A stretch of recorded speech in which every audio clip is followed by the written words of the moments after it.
Hi, folks. We're in a room I bet you've never seen. This is the Scout Room. And we don't have our pack and our scout troop anymore. And things are changing. And I bet you've never been in this room because, not because we weren't allowed in, it's because there was so much junk in here that you actually couldn't get into the scout room. And it was kind of a scary room with all that stuff too sometimes. Well, all of it's been taken out. Some of our Vacation Bible School stuff is in here now.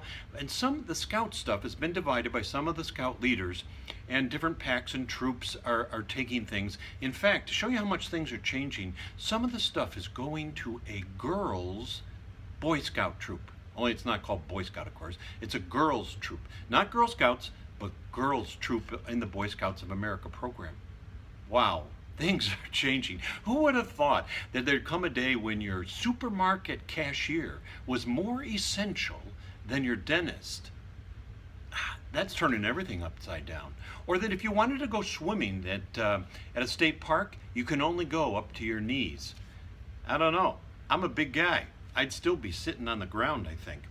And who would have thought that we used to watch those TV reports of Asian capital cities where everybody was wearing a mask, and that now we're doing it, all of us. In fact, we look at those cities and say, "Boy, that's pretty odd." Now, if you don't have your mask on, you're looking kind of odd. And it's kind of interesting that most mainline churches like ours have really big buildings. Who would have thought that would be to our advantage now? Because we could fit our whole congregation into our sanctuary and have enough distance that 25% of the space would be filled. Things have really, really changed. We don't know where to get truth from our media outlets. I was talking with my grandson the other day, thinking that he'd be excited about school coming to an end. I said, "When does school end?" He says, "I don't know."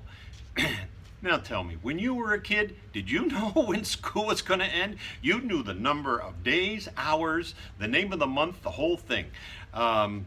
Things have really changed. I grew up in the 60s and 70s. I was a well, I grew up during the hippie era. My hair was long, at least just on top. My dad cut our hair, and he insisted on shaving it on the sides, but he let us grow it as long as we wanted on top. My brother and I kind of looked like carrots there for a while. But I still remember during that time when everything was changing in our own country.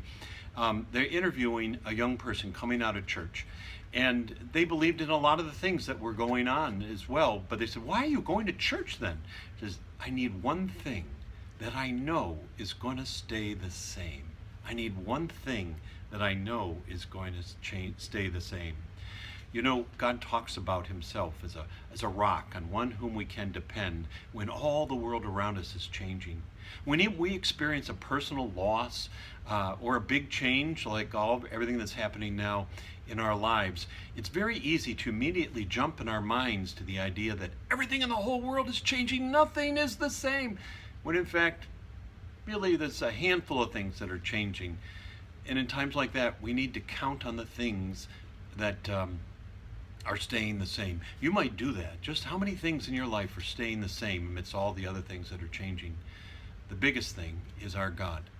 One of the earliest verses I learned as a new Christian was, "Jesus is the same today, yesterday, and forever."